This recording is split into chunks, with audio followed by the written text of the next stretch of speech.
అదే RTV app వార్తల్ని క్షణాల్లో చదివే అవకాశం ఉంటుంది. ఒక న్యూస్ పేపర్, ఒక టెలివిజన్ ఛానల్ మీ చేతుల్లో ఎప్పుడూ ఉంటాయి.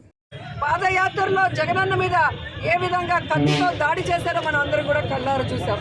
మళ్ళీ ఈరోజు కరెంటు ఆపి ఏ విధంగా ఆయనని టార్గెట్ చేశారో కూడా కళ్ళారా చూసాం.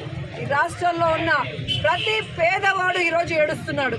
తమ కోసం ఇన్ని అవమానాలు, ఇన్ని కష్టాలు భరిస్తున్న జగన్మోహన్ రెడ్డి గారిని ఈ విధంగా వీళ్ళు టార్గెట్ చేసి ఆయన క్యారెక్టర్ గురించి బ్యాడ్గా చెప్పడం, ఆయన చేస్తున్న పరిపాలనని తప్పుగా ప్రజల్లోకి తీసుకొని వెళ్ళాలన్న ప్రయత్నం చేయటం.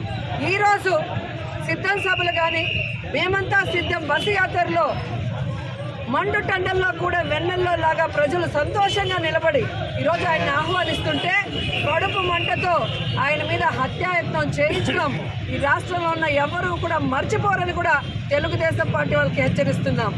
ఈరోజు మీకు చెప్తున్నాం, ప్రజలు అభిమానించే, ప్రేమించే జగనన్న రక్తం మీరు కళ్ళ చూశారు. ఖచ్చితంగా 2024 మే 13 జరిగే ఎన్నికల్లో తెలుగుదేశ జనసేన పార్టీల రక్తాన్ని కళ్ళ చూసే విధంగా ప్రజలు వాళ్ళకి ఓట్లతో బుద్ధి చెప్పి ఆ పార్టీని ఈ రాష్ట్రం నుంచి తరిమి కొడతాయని కూడా వాళ్ళకి తెలియజేస్తూ, ప్రజల్లోకి జగనన్న అభిమానులంతా వెళ్ళి చంద్రబాబు నాయుడు మరిన్ని వీడియోస్ కోసం ఛానల్ ని సబ్స్క్రైబ్ చేయండి. లేటెస్ట్ అప్డేట్స్ కోసం వాట్సాప్ ఛానల్ ని ఫాలో చేయండి. అండ్ లింక్ డిస్క్రిప్షన్ లో ఉంది.